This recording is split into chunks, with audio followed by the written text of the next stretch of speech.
ಈಗ ಪ್ರಸಾದ್ ರಾಜ್ ಕಾಂಚನ್ರವರು ಈ ಕಾರ್ಯಕ್ರಮವನ್ನು ಉದ್ದೇಶಿಸಿ ಮಾತನಾಡುವಂತೆ ವಿನಂತಿಸ್ತಾ ಇದ್ದೇವೆ. ಎಲ್ರಿಗೂ ನನ್ನ ನಮಸ್ಕಾರ. ಸಾಧನ ಸ್ನೇಹ ಸಂಗಮ ಐಕ್ಯ ಪ್ರಗತಿ ಶ್ರೀಶಕ್ತಿ ಸಂಘಗಳು ಶ್ರೀಶಕ್ತಿ ಸಂಘಗಳ 25ನೇ ವರ್ಷದ ವಾರ್ಷಿಕೋತ್ಸವದ ಅಂಗವಾಗಿ ಇವತ್ತು ತೆಂಕನಡಿಯೂರು ಗ್ರಾಮದಲ್ಲಿ ಆಟಿದೊಂಜಿ ದಿನ ಅಂತ ಅಭೂತಪೂರ್ವ ಕಾರ್ಯಕ್ರಮವನ್ನು ತಾವೆಲ್ಲ ಹಮ್ಮಿಕೊಂಡಿದ್ದೀರಿ. ಈ ವೇದಿಕೆಯಲ್ಲಿ ಉಪಸ್ಥಿತಿರುವಂಥ ನಮ್ಮ ತೆಂಕನಡಿಯೂರು ಗ್ರಾಮ ಪಂಚಾಯತ್ನ ಅಧ್ಯಕ್ಷರಾದ ಶೋಭಾ ಇದರ ಇಲ್ಲಿ ಕೆಳ ಸಿಕ್ಕಿದ್ರು, ಶೋಭಾ ನಾಯಕ್ ಅವರು, ಎಲ್ಲರನ್ನು ಒಟ್ಟಿಗೆ ಹೇಳ್ತೇನೆ ಕೇಶವರಾವ್ ಆಯಿತಾ. ವೇದಿಕೆಯಲ್ಲಿ ಉಪಸ್ಥಿತಿರುವಂಥ ಎಲ್ಲ ಹಿರಿಯರೇ, ಈ ಭಾಗದ ಎಲ್ಲ ನಾಯಕರೇ, ಉದ್ಯಮಿಗಳೇ, ಸಮಾಜ ಸೇವಕರೇ, ವೇದಿಕೆ ಮುಂಭಾಗದಲ್ಲಿರುವಂಥ ನನ್ನ ಗ್ರಾಮ ಅಂತಲೇ ಹೇಳ್ಬೋದು, ನನ್ನ ಬದಿ ಗ್ರಾಮ, ಆದರೆ ನಮ್ಮ ಗ್ರಾಮಸ್ಥರೇ, ಸಾಕಷ್ಟು ಸಮಾಜಮುಖಿ ಕೆಲಸ ಮಾಡುವ ಎಲ್ಲ ಮಹಿಳೆಯರು. ನನಗೆ ಚಿಕ್ಕದಿಂದಲೂ ಇಂಥ ಕಾರ್ಯಕ್ರಮದಲ್ಲಿ ಭಾಗವಹಿಸಿ ಭಾರಿ ಅನುಭವ. ಯಾಕಂದರೆ ನನ್ನ ತಾಯಿ ಕೂಡ ಮಹಿಳಾ ಸಂಘವನ್ನು ಕಟ್ಟಿ ಮಹಿಳೆಯರ ಏಳಿಗೆಗೆಲ್ಲ ಕೆಲಸ ಮಾಡಿದ್ರಿಂದ ನಾನು ಚಿಕ್ಕದಿರುವಾಗ ಅವರೊಟ್ಟಿಗೆ ಇಂಥ ಕಾರ್ಯಕ್ರಮಕ್ಕೆ ಹೋಗ್ತಾ ಇದ್ದೆ. ಸೊ ಹಾಗೆ ನಿಮ್ಮ ಕಾರ್ಯಚಟುವಟಿಕೆಗಳ ಬಗ್ಗೆ ನನಗೆ ಸಾಕಷ್ಟು ಮಾಹಿತಿಯನ್ನಿದೆ. ನಮ್ಮ ದೇಶ ಒಂದು 40-50 ವರ್ಷದ ಹಿಂದೆ ಏನೂ ಇರಲಿಲ್ಲ. ನಮ್ಮ ಮಹಿಳೆಯರು ಪಾಪ ಮನೆಯಿಂದ ಹೊರ ಬರಲಿಕ್ಕೂ ಕಷ್ಟ ಆಗ್ತಾಯಿತ್ತು, ಹೌದಾ ಅಲ್ವಾ? ಸಂಪ್ರದಾಯ ಮತ್ತು ಸಾಕಷ್ಟು ಮಹಿಳೆಯರಿಗೆ ಹಾಕಿದ ಅಡಚಣೆಗಳು, ಅಲ್ಲಿ ಹೋಗಬಾರ್ದು, ಇಲ್ಲಿ ಹೋಗಬಾರ್ದು, ನೀನು ಮಹಿಳೆ, ಇದನ್ನೆಲ್ಲ ಒಂದು ಬದಿಯಲ್ಲಿಟ್ಟುಕೊಂಡು ಧೈರ್ಯವಾಗಿ ನೀವು ಮುಂದೆ ನಾವು ಕೂಡ ಸಮಾಜಮುಖಿಯಾಗಿ ದೇಶದಲ್ಲಿ ನಮ್ಮ ಗ್ರಾಮದಲ್ಲಿ ಬೆಳಿಬೇಕು ಅಂತ ಒಂದು ನಿರ್ಧಾರ ಆ ಟೈಮಲ್ಲಿ ತಗೊಂಡಿದ್ದೀರ. ಈಗ ಇದು ಸೆಕೆಂಡ್ ಜನ್ರೇಷನ್ ಇರ್ಬೋದು, ಆದರೆ ನಿಮ್ಮ ತಾಯಂದರು, ಅಕ್ಕಂದರು ಎಲ್ಲ ಆ ಟೈಮಲ್ಲಿ ಭಾರಿ ಕಷ್ಟದಲ್ಲಿ ಮನೆಯಲ್ಲಿ ಸಂಸಾರ ಬೇರೆ ಮತ್ತು ಸಮಾಜಮುಖಿ ಚಟುವಟಿಕೆಗಳಲ್ಲಿ ಭಾಗವಹಿಸೋದು ಬೇರೆ.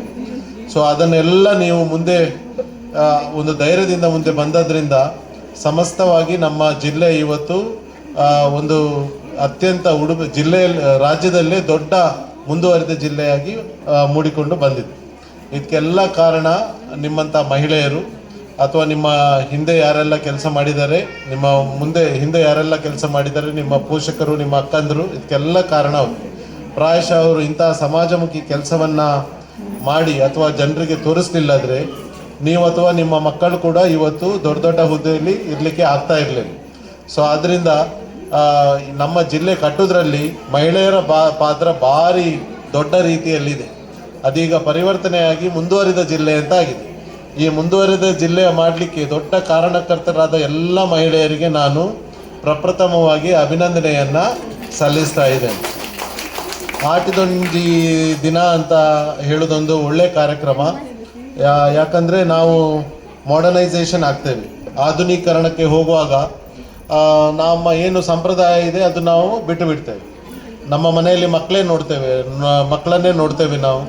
ಅವರಿಗೆ ಯಾವುದು ಟ್ರೆಡಿಷನಲಿ ಸಾಂಪ್ರದಾಯಿಕವಾದ ತಿಂಡಿ ತಿನಿಸುಗಳು ಇವತ್ತು ಬೇಡ, ಏನಿದ್ರು ಆರ್ಡ್ರ್ ಮಾಡಿ ಅದನ್ನು ತಿಂತಾರೆ. ನಿಮ್ಮ ಮಕ್ಕಳು ಆಗಿ ನನ್ನ ಮಕ್ಕಳು ಆಗಿ ನನಗೆ ಗೊತ್ತಿದೆ.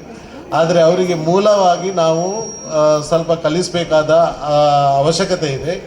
ನಮ್ಮ ಸಾಂಪ್ರದಾಯಿಕ ತಿಂಡಿ ತಿನಿಸು ಯಾವುದು, ನಮ್ಮ ಊರು ಯಾವುದು, ಅದರಲ್ಲಿ ಧರ್ಮ ಯಾವುದು, ನಮ್ಮಲ್ಲಿ ಎಷ್ಟು ಉನ್ನತ ಶ್ರೇಣಿಯ ನಮ್ಮಲ್ಲಿ ಪದ್ಧತಿ ಇದೆ ಅಂದರೆ ಪ್ರತಿ ಸೀಸನಿಗೆ ನಮ್ಮಲ್ಲಿ ಒಂದೊಂದು ಅಡುಗೆ ಮಾಡ್ತಾರೆ, ಪ್ರತಿ ಹಬ್ಬಕ್ಕೆ ಒಂದೊಂದು ಅಡುಗೆ ಮಾಡ್ತಾರೆ, ಪ್ರತಿ ಪೂಜೆ ಮಾಡುವಾಗ ಒಂದೊಂದು ಅಡುಗೆ ಮಾಡ್ತಾರೆ. ಸೊ ಇಂಥದ್ದನ್ನೆಲ್ಲ ನಾವು ನಮ್ಮ ಮುಂದಿನ ಪೀಳಿಗೆಗೆ ಕಲಿಸೋದು ತುಂಬ ಅಗತ್ಯ ಇದೆ. ನಾವು ಪ್ರಾಯಶಃ ಈಗ ಇದನ್ನು ಮರೆತು ಬಿಟ್ಟರೆ ನಾವು ಕೂಡ ಬೇರೆ ದೇಶದ ಜನರಾಗಿ ಆಗ್ತೇವೆ. ನಮ್ಮ ಭಾರತ ದೇಶ ಮತ್ತು ಫಾರಿನ್ ಕಂಟ್ರೀಸಿಗೆ ಭಾರಿ ಡಿಫ್ರೆನ್ಸ್ ಇದೆ. ಯಾಕಂದರೆ ಬೇರೆ ಎಲ್ಲ ದೇಶ ನೋಡಿದರೆ ಅವರೆಲ್ಲ ಒಂದೇ ಥರ ತಿನ್ನೋದು, ಅವರ ಆಹಾರ ಪದ್ಧತಿ ಅದೆಲ್ಲ ಒಂದೇ ಥರ. ಆದರೆ ಭಾರತ ದೇಶದಲ್ಲಿ ಪ್ರತಿ 50 ಕಿಲೋಮೀಟ್ರಿಗೆ ನಮ್ಮ ಆಹಾರ ಪದ್ಧತಿ ಚೇಂಜ್ ಆಗ್ತದೆ. ನಾವು ಇಲ್ಲಿ ಉಡುಪಿಯದು ಆಹಾರ ಪದ್ಧತಿ ಬೇರೆ, ಕುಂದಾಪುರಕ್ಕೆ ಹೋದರೆ ಆಹಾರ ಪದ್ಧತಿ ಬೇರೆ, ಮಂಗಳೂರಿನಲ್ಲಿ ಹೋದರೂ ಆಹಾರ ಪದ್ಧತಿ ಬೇರೆ, ಮಂಗಳೂರಿನಿಂದ ಆಚೆ ಕೇರಳಕ್ಕೆ ಹೋದರೆ ಅಂತೂ ಬೇರೆ ಬೇರೆ. ನಾವು ಏನು ಆಹಾರ ತಿಂತೇವೆ ಅದು ತಿನ್ನೋದಿಲ್ಲ ಅವರು. ಸೊ ಹಾಗೆ ಇದು ನಮ್ಮಲ್ಲಿ ಹುಟ್ಟಿದಂಥ ಅತ್ಯಂತ ರಿಚ್ ಕಲ್ಚರ್ ಅಂತ ನಾವು ಹೇಳ್ಬೋದು. ದೊಡ್ಡ ಸಾಂಪ್ರದಾಯಿಕ ಗುಣಮಟ್ಟದ ಸಾಂಪ್ರದಾಯಿಕವಾದ ಒಂದು ಕಲ್ಚರನ್ನು ನಾವು ನಮ್ಮ ಇಲ್ಲಿಯ ಜನರು ಹೊಂದಿದ್ದೇವೆ. ಇದನ್ನು ನಾವು ಮುಂದಿನ ಪೀಳಿಗೆಗಳಿಗೆ ಹಸ್ತಾಂತರಿಸೋದು ಭಾರಿ ಅವಶ್ಯಕತೆ. ಇಲ್ಲಿ ಎಲ್ಲ ಸೇರಿ ಭಾರತಿ, ಮಮತಕ್ಕ ಎಲ್ಲ ಸೇರಿ ನಾವಲ್ಲಿ ಇವತ್ತು ಆಟಿದೊಂದು ದಿನ ಅಂತ ಆಚರಣೆ ಮಾಡಿ ನಮ್ಮ ಮಳೆಗಾಲದಲ್ಲಿ ಆಷಾಢ ತಿಂಗಳಲ್ಲಿ ಯಾವ ಟೈಪಿದ್ದು ನಾವು ಎಲ್ಲ ಅಡುಗೆ ಎಲ್ಲ ನಮ್ಮ ಹಿರಿಯರೆಲ್ಲ ತಿಂತ ಇದ್ರು ಮಾಡಿ ಅದನ್ನು ಮನೆಯಲ್ಲಿ ಮಾಡಿ ಹೆಚ್ಚಿನವರಾಗಿ ತಂದಿದ್ವಿ. ಸ್ವಲ್ಪ ಆಚೀಚೆ ಮಾಡಿರ್ಬೋದು, ಅದು ಗೊತ್ತಿಲ್ಲ. ಆದರೆ ಹೆಚ್ಚಿದು ತಿಂಡಿ ತಿನಿಸುಗಳು ಇಂಥ ಕಾರ್ಯಕ್ರಮದಲ್ಲಿ ಮಹಿಳೆಯರು ಅವರ ಮನೆಯಲ್ಲೇ ಮಾಡಿ ತಗೊಂಡು ಬಂದು ಒಂದು ಪರಿಚಯ ಮಾಡ್ತಾರೆ. ಈ ಒಂದು ಒಳ್ಳೆಯ ಕಾರ್ಯಕ್ರಮಕ್ಕೆ ನಾನು ಮತ್ತೊಮ್ಮೆ ನಿಮ್ಮನ್ನು ಅಭಿನಂದಿಸುತ್ತೇನೆ. ಇಂಥ ಒಂದು ಕಾರ್ಯಕ್ರಮದಲ್ಲಿ ನಾವು ಮಕ್ಕಳನ್ನು ಒಟ್ಟಿಗೆ ಹಾಕಬೇಕು. ನಮ್ಮ ಮಕ್ಕಳು ಇರ್ತಾರಲ್ಲ, ಸಣ್ಣ ಸಣ್ಣ ಮಕ್ಕಳು, ಅವರನ್ನು ನಾವು ಒಟ್ಟಿಗೆ ಹಾಕಬೇಕು. ಅವರನ್ನು ಎಷ್ಟು ನಾವು ಕರ್ಕೊಂಡು ಬರ್ತೇವೋ ಅಷ್ಟು ಅವರಿಗೆ ಸಾಂಪ್ರದಾಯಿಕ ರೀತಿಯ ಅಡುಗೆದು ಅನುಭವ ಆಗ್ತದೆ. ಸೊ ಇದು ನನ್ನದೊಂದು ರಿಕ್ವೆಸ್ಟ್ ನಿಮ್ಮ ಹತ್ರ. ಸೊ ಹಾಗೆ ನಿಮ್ಮ ಇವತ್ತು ಸ್ತ್ರೀಶಕ್ತಿಯ ಯಾವುದೋ ಒಂದು ಹಾಲ್ ಬೇಕು ನಿಮಗೆ ಮೀಟಿಂಗ್ ಮಾಡಲಿಕ್ಕೆ, ಜಾಗ ಕಡಿಮೆ ಆಗ್ತದಂತ ನನಗೆ ನೀವು ರಿಕ್ವೆಸ್ಟ್ ಕೊಟ್ಟಿದ್ದೀರಿ. ಇದು ಯಾವಾಗ ಸ್ಟಾರ್ಟ್ ಮಾಡ್ತೀರಿ ಅಂತ ಗೊತ್ತಿಲ್ಲ, ಆದರೆ ಖಂಡಿತವಾಗಿಯೂ ನನ್ನ ಸಂಸ್ಥೆಯ ಮುಖಾಂತರ ನಿಮಗೊಂದು ಒಂದು ಒಳ್ಳೆಯ ಹೆಲ್ಪನ್ನು ನನ್ನ CSR ಪ್ರಾಜೆಕ್ಟಲ್ಲಿ ನಾನು ನನ್ನ ಹತ್ರ ಇದ್ದದೆಲ್ಲ ಖಾಲಿಯಾಗಿದೆ. ಮಲ್ಪೆಯಲ್ಲಿ ಒಂದು ಟಾಯ್ಲೆಟ್ ಕೇಳಿದರು, 2 ಬಸ್ ಸ್ಟ್ಯಾಂಡ್ ಕೇಳಿದರು, ಪಾಪ ಸ್ಕೂಲ್ಸ್ 2 ಸ್ಕೂಲ್ಸ್ ಕೇಳಿದರು, ಅದಕ್ಕೆಲ್ಲ ಕೊಟ್ಟೆ.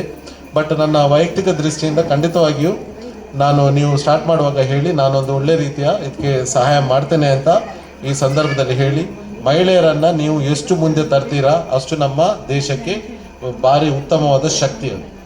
ಯಾಕಂದರೆ ನಮ್ಮ ದೇಶದಲ್ಲಿ ಇವತ್ತು ನಾವು ನೋಡೋದಾದರೆ 50% ಪಾಪ್ಯುಲೇಷನ್ ಮಹಿಳೆಯರಿದ್ದಾರೆ, 50%. ಅದಕ್ಕೋಸ್ಕರ ನಮ್ಮ ಸರ್ಕಾರ ಚಿಂತನೆ ಆಗ್ತಾ ಇದೆ, ಮಹಿಳೆಯರಿಗೆ ಕೂಡ ನಾವು ಪಾರ್ಲಿಮೆಂಟಲ್ಲಿ ಅಥವಾ ವಿಧಾನಸಭೆಯಲ್ಲಿ ನಾವು ರೆಪ್ರೆಸೆಂಟೇಷನ್ ಕೊಡಬೇಕು ಅಂತ. 35%, ಕನಿಷ್ಠ 35% ಮಹಿಳೆಯರು ಕೂಡ ಪಾರ್ಲಿಮೆಂಟಿಗೆ ಮತ್ತು ವಿಧಾನಸಭೆಗೆ ಹೋದರೆ ಪ್ರಾಯಶಃ ನಮ್ಮ ದೇಶ ಭಾರಿ ವೇಗ ಆಗಿ ಚಲಿಸಲಿಕ್ಕೆ ಮುಂದೆ ಸಾಗಲಿಕ್ಕೆ ಸಾಧ್ಯ. ಈ ಎಲ್ಲ ಅವಕಾಶವನ್ನು ನೀವು ಪಡಿಬೇಕು. ಇದೆಲ್ಲ ಯಾಕೆ ಪಡಿತೀವಿ? ನೀವು ಮನೇಲಿ ಕೂತ್ಕೊಂಡ್ರೆ ಅವಕಾಶ ಸಿಗುವುದಿಲ್ಲ. ನೀವು ಮುಂದೆ ಬಂದರೆ ಮಾತ್ರ ನಿಮ್ಮನ್ನು ಗುರುತಿಸಲಿಕ್ಕೆ ಸಾಧ್ಯ. ಇದನ್ನು ನೀವು ಫೈಟ್ ಮಾಡಿ ತಗೊಳ್ಬೇಕು. ಇಲ್ದಿದ್ರೆ ಏನು ಮಾಡ್ತಾರೆ, ನಮ್ಮಂಥ ಹುಡುಗರು, ಗಂಡಸರು ಅವಾಗಲೇ ನೆಕ್ಸ್ಟ್ ಟೈಮ್ ತೂಕ ಅಂತ ನಿಮ್ಮನ್ನು ಮನೆಯಲ್ಲೇ ಕೂತ್ಕೊಳ್ಳಿಸ್ತಾರೆ. ಆದರೆ ನೀವು ಇಂಥ ಕಾರ್ಯಕ್ರಮ ಮಾಡಿ ನೀವು ನಿಮ್ಮ ಹಕ್ಕಿಗೆ ನೀವು ಹೋರಾಟ ಇಲ್ಲದ್ರೆ ಏನೂ ಆಗೋದಿಲ್ಲ. ನಾನು ಒಂದು ಹೇಳ್ತೇನೆ, ನಮ್ಮ ದೇಶ ಪ್ರಜಾಪ್ರಭುತ್ವ ದೇಶ.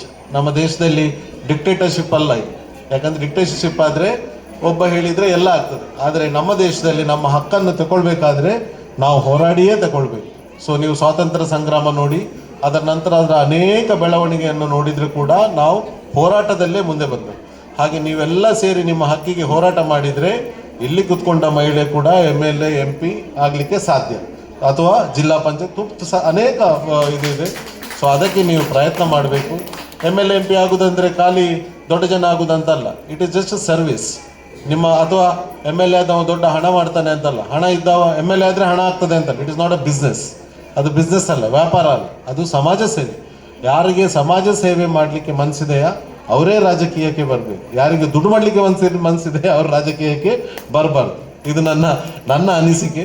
ಯಾಕಂದರೆ ಕೆಲವರು ಎಲ್ಲ ಹೇಳ್ತಾರೆ ರಾಜಕೀಯಕ್ಕೆ ಬರುವಾಗ ಏನಿರುವುದಿಲ್ಲ, ರಾಜಕೀಯಕ್ಕೆ ಬಂದು 5 ವರ್ಷ 10 ವರ್ಷ ಆದ ನಂತರ ದೊಡ್ಡದಾಗ್ತದೆ. ಸೊ ಇಂಥ ಮನೋಭಾವದವರು ರಾಜಕೀಯದಲ್ಲಿ ಇದ್ದರೆ ನಮಗೆ ಭಾರಿ ಕಷ್ಟ. ಅಂದರೆ ಕಾಮನ್ ಪರ್ಸನ್ ನಿಮ್ಮಂಥವ್ರು ಯಾರೆಲ್ಲ ಇದ್ದಾರೆ ಇಲ್ಲಿ, ಇವರಿಗೆ ಭಾರಿ ಕಷ್ಟ. ಯಾಕಂದರೆ ಅವರು ನಿಮ್ಮ ಹಣವನ್ನು ಅವರು ಹೊಡಿಲಿಕ್ಕೆ ಶುರು. ಸೊ ಯಾರು ಸರ್ವಿಸ್ ಮನೋಭಾವದಲ್ಲಿದ್ದೀರಾ, ನಿಮ್ಮ ಸೊಸೈಟಿಯನ್ನು ಯಾರು ಇಂಪ್ರೂವ್ ಮಾಡಲಿಕ್ಕೆ ಮನಸ್ಸಿದೆಯಾ, ನೀವು ರಾಜಕೀಯಕ್ಕೆ ಬನ್ನಿ. ಖಂಡಿತವಾಗಿಯೂ ನನ್ನ ಪಕ್ಷದಿಂದ ಕೂಡ ನಾನು ಅವಕಾಶ ಮಾಡಿಕೊಡ್ಲಿಕ್ಕೆ ಪ್ರಯತ್ನ ಮಾಡ್ತೇನೆ ಅಂತ ನಾನು ಈ ಸಂದರ್ಭದಲ್ಲಿ ಹೇಳಿ, ಅವಕಾಶ ಕೊಟ್ಟ ತಮ್ಮ ಎಲ್ಲರಿಗೂ ವಂದಿಸಿ, ನನಗೆ ಅನೇಕ ಕಾರ್ಯಕ್ರಮ ಇದೆ, ತಾವು ಸ್ವಲ್ಪ ನನ್ನನ್ನು ಬಿಡುಗಡೆ ಮಾಡಬೇಕು ಅಂತ ಹೇಳಿ ನಾನು ನಿಮ್ಗೆಲ್ಲರಿಗೆ ನಮಸ್ತೆ ಹೇಳಿ ನನ್ನ ಮಾತನ್ನು ಮುಗಿಸ್ತೇನೆ. ಜೈ ಹಿಂದ್. ಅನ್ಯ ಕಾರ್ಯದ ನಿಮಿತ್ತ ತೆರಳುತ್ತಾ ಇರುವಂತಹ ಶ್ರೀಯುತ ಪ್ರಸಾದ್ ರಾಜ್ ಕಾಂಚನ್ ಅವರಿಗೆ ಅಭಿನಂದನೆಗಳ ಸಲ್ಲಿಸ್ತಾ ಗೌರವ ಸ್ಮರಣಿಕೆಯನ್ನು ಸ್ವೀಕರಿಸುವಂತೆ ವಿನಂತಿಸುತ್ತಿದ್ದೇವೆ. ಈ ಕಾರ್ಯಕ್ರಮದ ನೆನಪಿಗಾಗಿ ನಮ್ಮದೊಂದು ಕಿರು ಸ್ಮರಣಿಕೆ, ದಯವಿಟ್ಟು ಗೌರವ ಸ್ಮರಣಿಕೆಯನ್ನು ಸ್ವೀಕರಿಸುವಂತೆ ಶ್ರೀಯುತ ಪ್ರಸಾದ್ ರಾಜ್ ಕಾಂಚನ್ ಇವರಲ್ಲಿ ವಿನಂತಿಸಿಕೊಂಡವರಿದ್ದೇವೆ. ಕಾರ್ಯಕ್ರಮದ ಮುಂದಕ್ಕೆ ಸ್ತ್ರೀ ಶಕ್ತಿಯಲ್ಲಿ ಗುರುತಿಸಿಕೊಂಡಿರುವಂತಹ 2 ಮಹಿಳಾ ಮಹಿಳೆಯರಿಗೆ ಸನ್ಮಾನ ಕಾರ್ಯಕ್ರಮದ ಬಳಿಕ